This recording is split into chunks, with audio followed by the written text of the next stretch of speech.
Baiklah, salam sejahtera saya ucapkan kepada tuan-tuan dan puan-puan dan juga kepada sahabat-sahabat semuanya. Saya ingin mengucapkan ribuan terima kasih kepada Anda semua yang sudah meluangkan masa untuk singgah dan menonton video di channel ini. Terima kasih saya ucapkan kepada Anda semua yang sudah subscribe channel ini, dan juga kepada sahabat-sahabat yang belum subscribe channel ini, saya juga ucapkan ribuan terima kasih kepada Anda semua karena sudah meluangkan masa untuk menonton video ini. Saya amat menghargai sokongan Anda semua. Baiklah, tanpa membuang masa, mari kita tonton atau dengar perkongsian pada kali ini. Ini rekan-rekan media yang dihormati, dan YB akan bergerak ke meja jamuan untuk bersama-sama dengan tetamu dan juga pegawai bomba, pegawai bomba daripada Pandai Indah, kerana sudi bersama-sama kita di majlis ini. Dan seterusnya kepada semua tuan-tuan dan perempuan yang sudi melapangkan masa, meluangkan masa daripada awal majlis 11.30 dah ada di Dewan sehinggalah ke masa ini. Terima kasih. Daun keladi. InsyaAllah di lain masa kita jumpa lagi.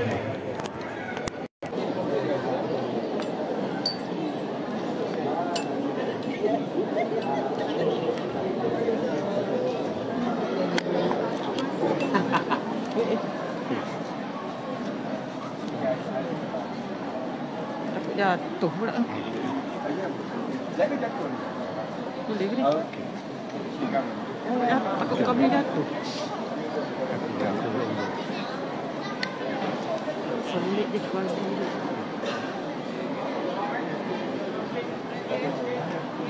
Ya. Sorry. Kita ucap kuning tak boleh tau. Raja dia pakai kuning. Untuk dia YB raja. Okey. YB raja tu. Okey. Ini raja ni. Ini Cepat sikit. ini tak apa ni. Okey. Terima kasih. Saya tak rasa khidmat tapi aku tak boleh pakai lah. Okay, thank you sir. Alright. Okay. Okay. Take a job. Okay. Thank you so much. It's so nice. Cuma kuning is saja tau. Okay. Selesai. Okay, sir. Okey. Rakan Kevin. Kau mana ni dia nanti bergaduh yang kiri kan ada tengah-tengah. Soalan? Berkenaan dengan perkembangan terbaru COVID, kita lihat ada sedikit membimbangkan. Jadi dari segi cabaran ekonomi untuk tahun depan macam mana? Ataupun dalam masa terdekat ni, nanti ditampilkan? Dia sebab Malaysia adalah sebuah negara dagangan, jadi sudah tentu segala yang berlaku dalam dunia akan ada kesan kepada kita lah. Dan China adalah negara ekonomi kedua terbesar di dunia. Jadi sebab itu kita kena perhatikan dengan dekat bagaimana perkembangan keadaan COVID di China. Sebab kalau tengok dalam 2 tahun yang lepas kan, banyak perkara yang berlaku di China itu dia ada kesan yang besar kepada seluruh dunia, termasuk Malaysia. Termasuklah contohnya tentang kenaikan mendadak harga barang tertentu kerana kebanyakan aktiviti perkilangan, barang-barang semua tu dia banyak keluar masuk di China. Jadi kalau keadaan COVID di China itu ada kesan kepada ekonomi di China, sudah tentu dia juga ada kesan kepada negara kita lah. Cuma di peringkat kementerian lah, perkara ini telah dipantau sejak daripada COVID yang 2 tahun yang lepas lagi kan. Jadi dan saya ingat dari segi ekonomi, banyak syarikat-syarikat kita, banyak pengusaha-pengusaha kita memang mengikuti dengan dekat apa yang berlaku di China. Dan pengalaman 2 tahun yang lalu itu telah sedikit sebanyak telah ditambah baik dari segi perancangan oleh perusahaan dan syarikat-syarikat kita. Jadi saya berharap keadaan di China terkawal. Tapi kalau apa pun kita memantau dengan dekat dan kita akan bekerjasama dengan dekat untuk kita perkuatkan lagi sebarang orang kata tindakan yang kita boleh ambil untuk mengurangkan kalau ada kesan. But buat masa sekarang terlalu awal untuk kita kata dia ke kanan ke kiri ke kan. Jadi but the discipline is there. The discipline in the economy has been there sejak daripada 2020 lagi. Untuk sebab kita negara dagang, memang kita cukup mengikuti dengan dekat segala yang berlaku bukan saja di China tapi di semua tempat lain. Mungkin ada dari segi kesiapsagaan kementerian untuk kerajaan untuk melindungi industri, mungkin IKS ke ataupun ada mungkin dilihat ke arah itu mungkin lebih.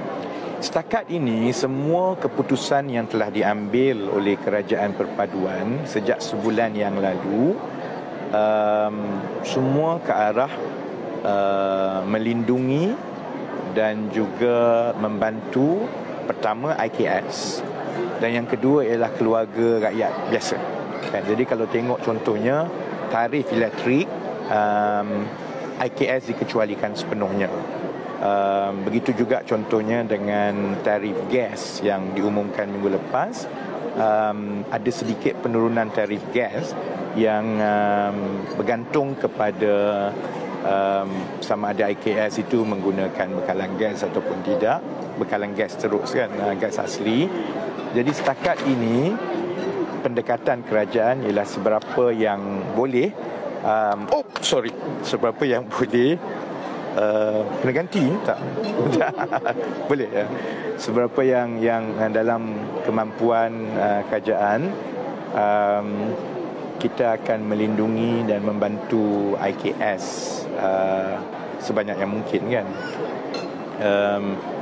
Tapi sudah tentulah kita kena pantau dengan teliti dan sebenarnya rantaian nilai itu kita kena tengok dengan terperinci kerana dia akan bermula daripada pengimport, sama ada kalau ada sesuatu berlaku dekat China ataupun negara-negara lain, kita kena tengok dengan terperinci dari segi rantaian nilai itu kesannya kepada. Tapi apa-apa yang berada di dalam kawalan kerajaan, contohnya barang-barang utama yang di bawah kawalan harga, contohnya tarif tenaga dan tarif-tarif lain, memang setakat ini keputusannya ialah untuk kita melindungi IKS seberapa banyak yang mungkin. Jadi benar tentang isu tempat di kawasan YB ni, apabila projek MRT 3 dikatakan akan kena dekat sebahagian di Taman Kencana. Jadi ada bantahan yang kuat. Adakah projek itu akan diteruskan? Saya sebenarnya memang dah berjumpa dengan penduduk di Pandan ni. Ada dua kawasan yang terkesan daripada projek MRT 3 kan. Satu di Taman Kencana, satu di Taman Bati. Sebelum pilihan raya pun saya telah berjumpa dengan penduduk di dua kawasan. Ada beberapa cadangan yang sedang menjadi perbincangan ya. Maksudnya ada cadangan jajaran A, jajaran B, jajaran C dan sebagainya. Yang itu saya sedia maklum dan kita akan terus berbincang dengan kedua-dua kumpulan penduduk. Di peringkat kerajaan secara tidak rasmi, saya telah pun berbincang dengan Menteri Pengangkutan Saudara Anthony Loke bahawa apa-apa keputusan mengenai jajaran itu perlulah mengambil kira pandangan dan juga keputusan juga penduduk di sini, dan sebaik yang mungkin kita nak pastikan bahawa apa-apa jajaran itu dia mempunyai kesan yang paling minimal kepada penduduk di sini. Jadi ia sedang diuruskan. Jadi insya-Allah saya akan terus bekerjasama dengan kumpulan-kumpulan penduduk di sini. Jadi nak minta komen sikit berkenaan can we get kenyataan Ketua Pertambangan Bersatu Wasaipu Luanjan apabila mengatakan YB sebagai seorang yang angkuh dan tidak kompeten dan patut digantikan dengan Datuk Johor Pengurusan YB. Itu pandangan masing-masing kan. Jadi siapa yang nak jadi menteri, kita makan gaji dengan rakyat, terpulang kepada rakyat untuk buat pandangan masing-masing kan. Kalau seorang menteri, setiap pandangan setiap orang tu dia nak melenting, jadi kita tak ada masa dan tidak boleh bagi tumpuan. Bagi saya, apabila diberi amanah ini, tanggungjawab saya ialah ekonomi. Ada benda yang boleh diputuskan dalam jangka masa pendek, ada benda yang memerlukan perancangan yang agak panjang untuk kita, sama ada dalam tempoh 5 tahun, sama ada dalam tempoh 10 tahun. Ada benda yang rakyat nampak, ada benda yang rakyat hanya akan nampak dalam 2-3 tahun akan datang. Jadi dari segi bidang tugas itu dia jelas, dari segi deliverable ataupun bagaimana prestasi saya akan dihakimi oleh rakyat, itu juga adalah jelas. Jadi saya tidak berniat atau mempunyai rancangan untuk membuat komen politik kepada orang-orang politik yang buat komen seperti Wan Saiful Wan Jan. Cuma berbanding dengan contohnya komen daripada rakyat, contohnya kalau komen daripada penduduk di Pandan dengan komen daripada Wan Saiful Wan Jan, saya lebih beri perhatian kepada komen penduduk di Pandan lah. Kerana Wan Saiful Wan Jan ni dia ada dalam kerajaan selama 5 tahun. Dia juga menjaga PTPTN selama 5 tahun kan. Dia juga menjadi sebahagian orang kanan kepada mantan Perdana Menteri ke-8 dahulu. Jadi saya yakin rakyat boleh membezakan bila ada watak-watak seperti Wan Saiful Wan Jan yang keluarkan kenyataan begitu, dia sedikit pun tidak ada kesan kepada saya. Tetapi kalau orang politik tidak berhati-hati, terutamanya mereka yang sebelum ini ada peluang untuk melakukan sesuatu tapi dilihat gagal, kalau mereka terlalu gairah sangat untuk menghukum dengan terlalu cepat, jadi saya ingat mereka sebenarnya yang akan berhadapan dengan pandangan rakyat. Bagi saya, my job is very clear. Saya ada soal kerangka ekonomi dan juga rancangan ekonomi yang perlu dilaksanakan dengan baik. Ada perkara yang saya akan bawa kepada rakyat secara berdepan, ada perkara yang saya kena susun secara perancangannya lebih panjang, dan akhirnya saya serahkan pandangan itu kepada rakyat dan saya terima dengan terbuka. Okey, Wadi, bulan depan akan berlangsungnya perhimpunan Agong UMNO. Jadi PKR ada terima jemputan tak daripada UMNO? Yang itu kena tanya Setiausaha Agong, sebab segala kalau ada segala surat menyurat, segala jemputan rasmi, yang itu akan sudah tentu dialamatkan kepada Setiausaha Agong, daripada Setiausaha Agong kepada Setiausaha Agong. Ucapkan tahniah, berbanyak-banyak tahniah. Tahniah sebagai seorang cucu Okey. Dah. Kita nak balik dah? Nak balik dah ni. Kita dah makan dah. Okey. Nanti kita jumpa kat Cerai dah. Jumpa lagi. Tahniah. Okey, salam semua. Setakat ini ialah saya tak dapat apa-apa maklum balas daripada ibu pejabat parti lagi lah. Memang dalam pengetahuan YB ada atau tiada? Setakat ini saya belum dimaklumkan lah, dan kita belum ada mesyuarat biro politik. Jadi sehingga saya dapat notis mesyuarat biro politik yang seterusnya, kerana dalam 1 bulan yang pertama ini memang kepimpinan PKR pun kita banyak beri tumpuan untuk bentuk kerajaan, untuk pastikan kementerian itu berjalan dengan baik, dan banyak keputusan-keputusan kerajaan yang tertunda selama 2 bulan sebab daripada parlimen dibubarkan kepada kerajaan dibentuk. Jadi perkara-perkara itu perlu diselesaikan terlebih dahulu. Sekarang ini memang kalau tengok pun semua pimpinan PKR telah mula kembali untuk mengagihkan tumpuan itu secara sama rata dengan tugas kerajaan, dengan tugas parti. Jadi saya ingat dalam seminggu nanti insya-Allah kita dapat pengesahan lah kalau ada. Jadi kalau rasa jemputan tu akan dipenuhi ke? Itu akan diputuskan secara bersama di peringkat parti. Jadi I think let's not jump the gun. Kalau dapat jemputan, prosesnya dia akan dibawa ke biro politik akan buat keputusan kan. Jadi saya tunggu kalau perkara itu telah pun dihantar secara rasmi. Tapi 8 hari bulan ni dibuka oleh untuk warga Cina masuk Malaysia kan.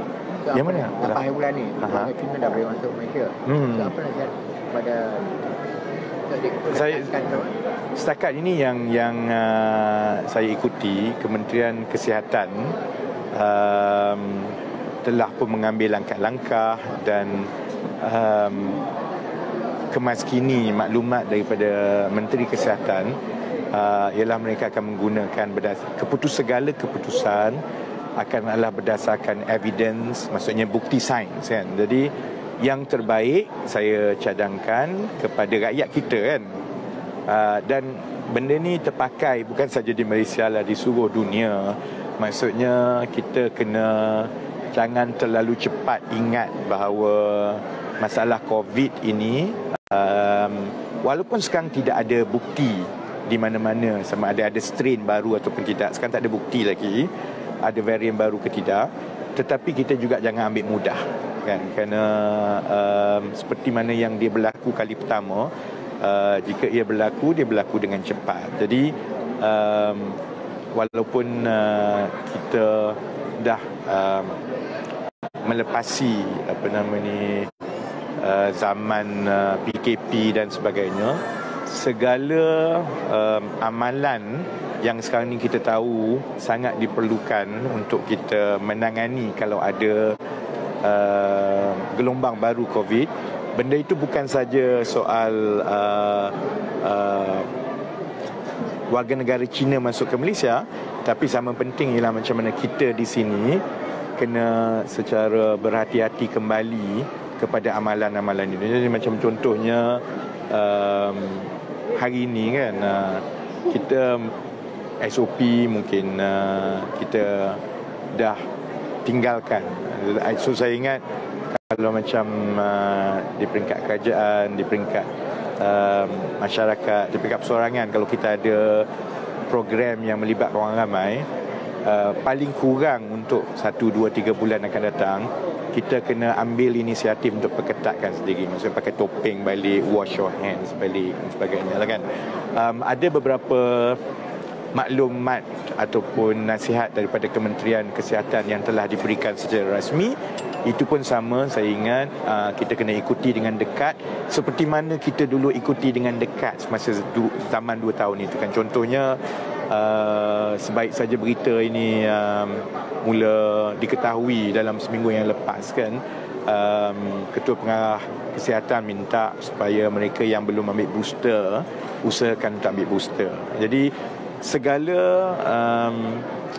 amalan baik kita yang membantu kita sehingga kita berjaya melepasi 2 PKP, dia dengan kebimbangan gelombang baru ini, dia bukan bermakna we are starting from zero.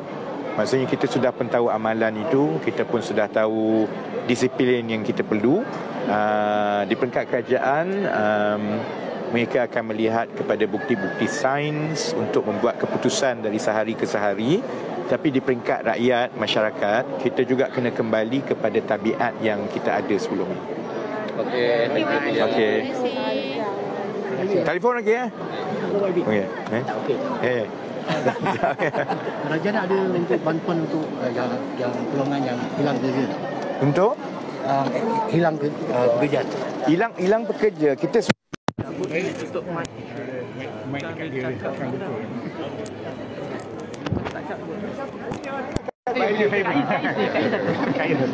Aku abang ni. Sampai rumah ya. Satu lagi bagi. Ini siapa punya satu hari punya? Tadi sampai rumah.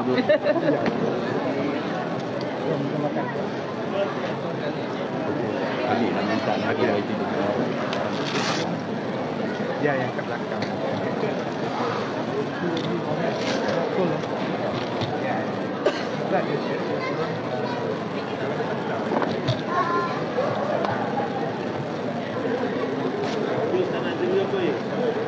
Ada benda cakap? Ada benda cakap boleh je.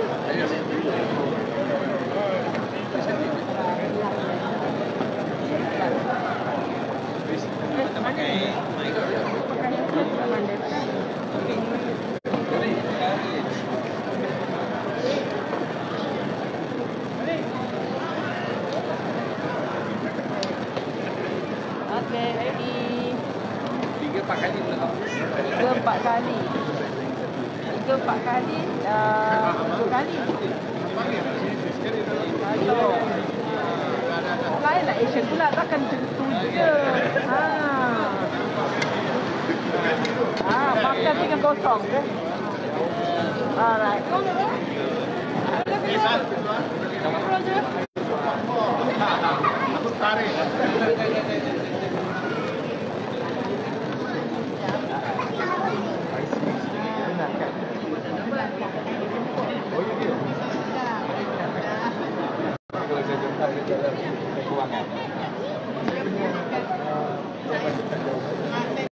Sekian saja perkongsian pada kali ini. Terima kasih karena sudah klik dan menonton video ini sampai habis.